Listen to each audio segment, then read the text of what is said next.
For the last day of the week here, day 5, we're going to talk about hip-hop music. Hip-hop culture actually has 4 elements. The first is MCing or rapping. The second is DJing, the vinyl turntables. The third is breakdancing. And the fourth is graffiti art. So it's actually a movement that encompasses a wide range of artistic medium in much the same way as Riot Grrrl included music and the zine culture. But today we're going to focus on MCs, on hip-hop music, on rapping.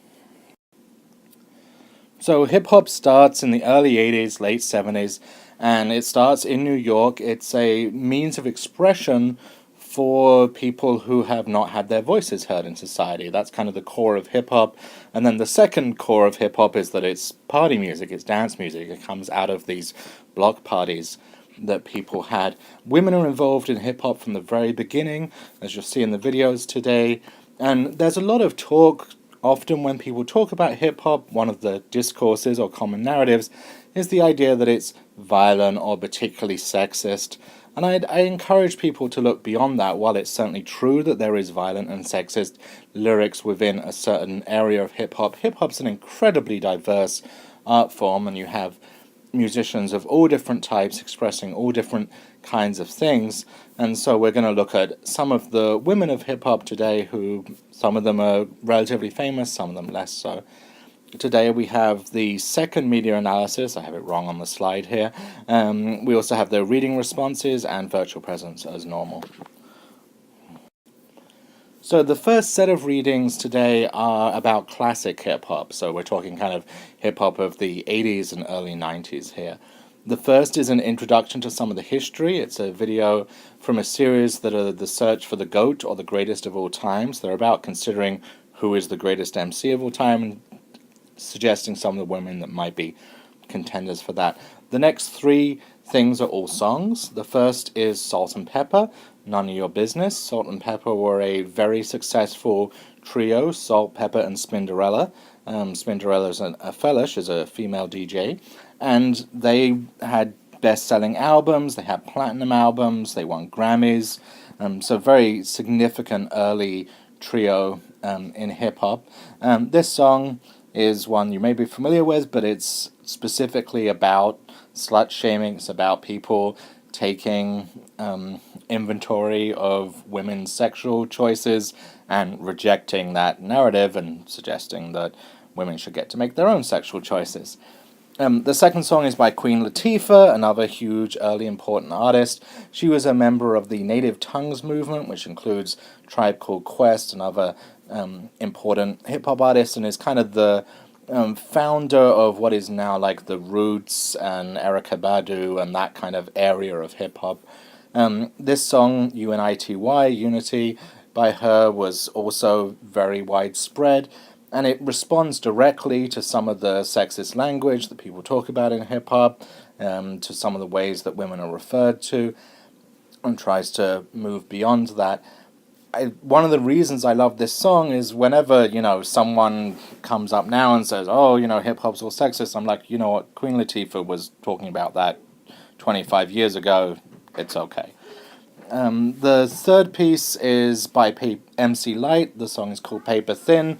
This is off her album Light as a Rock, which was actually the first full album released by a female MC and considered a really important one in early hip-hop. And this, she talks about the use of language in relationships and how she understands it. So there's 3 tracks here and an informational video about some classic hip-hop female MCs. The second set of readings are all about Lauryn Hill. Lauryn Hill, I think, is arguably the most important female figure in hip-hop. She had a massive career. She was incredibly successful with the Fugees. The Score was one of the best-selling albums of all time. She then released her solo album, The Miseducation of Lauryn Hill. That's based on a classic text, The Miseducation of the Negro, a classic text in critical race theory.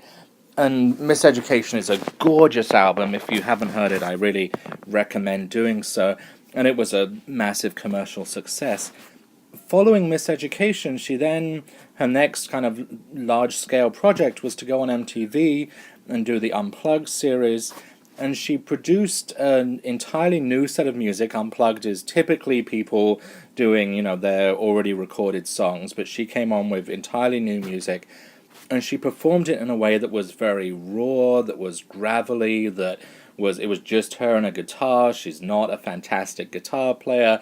In short, it was pretty punk rock. It was very kind of without the production and smoothness that she'd been associated with. Miseducation is a immaculately produced album. It's a very well put together album. Unplugged, by contrast, really sounds like someone's friend who is talented and is just kind of jamming on their guitar with some lyrics they wrote.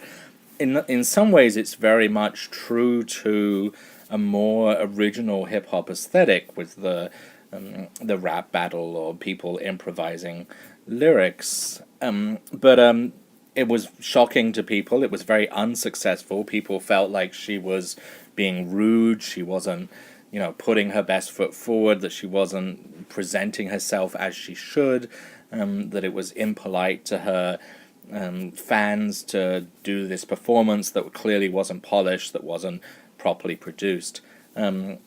Going back and looking at Unplugged, I think there's some really interesting stuff there, which we're going to look at later. One thing that's notable about Lauryn Hill is she combines both a beautiful, soulful singing voice and a very successful work as a lyricist and as a rapper in one piece. This is something that today, as they mentioned in the other video, is mostly associated with Drake, but she was doing it and to great effect early on, and in some ways her singing undermined people's perception of her as a rapper.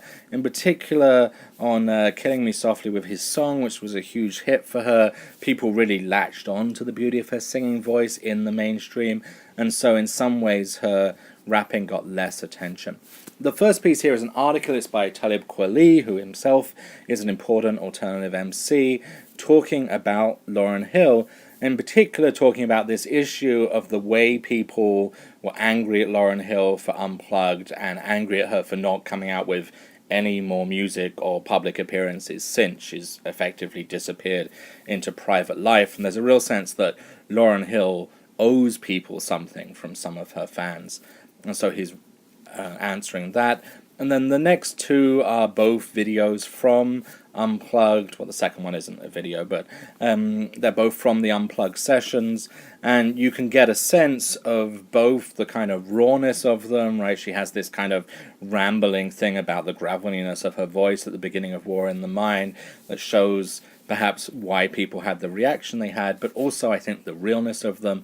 But then if you look kind of beyond that and look at the lyrics and the way that she's rapping, I think it's some of the best work out there, so really worth thinking about. And both of these songs are very powerful.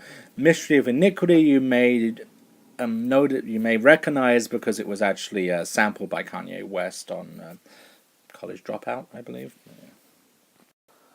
So for the last reading today, we have 4 tracks from modern hip-hop artists, from female MCs, who are currently producing music. These are all relatively underground artists outside the mainstream. I figure if you want to, listen to Nicki Minaj, who I love in many ways, you can do that yourself, but I wanted to highlight some of what's going on more in the underground. The first artist is Akua Naru. She was born in the US, but actually lives in Germany now. And this piece from her album, The Journey of Flame, is actually a really great introduction to the history of female MCs. She gives shouts out to a huge number of them there. She actually talks on, I believe it's the final verse, about Lauryn Hill and about the experience of miseducation into Unplugged, so you can connect that to the Lauryn Hill readings. The second artist is Ruby Ibarra. She is a Filipino-American rapper, and she raps in both Tagalog, which is the common language in the Philippines, and in English, and kind of combines them in interesting ways. And this piece, I think, is interesting for a couple of reasons. One thing I'll point you to is the musical introduction, which I think is really interesting, the music that's been selected for that and how the music changes once she starts performing. And the lyrics here are, well, on all of these, definitely, obviously listen to the lyrics, and you can probably look the lyrics up online and to help you follow along. The third artist is Angel Hayes. Angel Hayes is a Native American, an African American artist. She's a person of mixed race, and she sings here over an Eminem track, Cleaning Out My Closet. And in fact, her early career consisted almost entirely of her covering kind of successful popular songs, which she does amazingly well. As she says in the beginning here, and she isn't kidding, this is an incredibly personal piece. It's very emotional. She talks about her experiences of abuse, and an advisory is definitely warranted. Angel Hayes is also identifies as pansexual. She did a great cover of Macklemore's Same Love from the perspective of someone who is actually experienced coming out as a queer or non-straight artist, unlike Macklemore, bless him. And she's spoken about that very powerfully. So, great song here. The last piece is by Sia. This piece is DYKE. You notice the connection there to Unity, the UNITY, the Queen Latifah song. Also, They Reminisce Over You, TROY. It's a thing that's part of hip-hop history, doing the initials like that. She's maybe a little more mainstream. She's an out lesbian rapper, and she's quite explicit about lesbian themes in her writing, in comparison to Angel Hayes, who actually keeps her sexuality somewhat minimized in her writing. But this is obviously a powerful piece about coming out. Sia is also of mixed race. She's African American and Hispanic. And this is perhaps the most kind of direct of the pieces here in terms of talking to sexuality. But I hope you enjoy all of these. There's a bunch of fantastic female artists out there making hip-hop right now. And when we talk about, what's wrong with hip-hop and what's, remember that we don't have to listen to the radio, we don't have to listen to the top 40, we can go and find these artists out there, and I hope that people introduce artists that they're familiar with in the discussion boards for today's class. Thank you.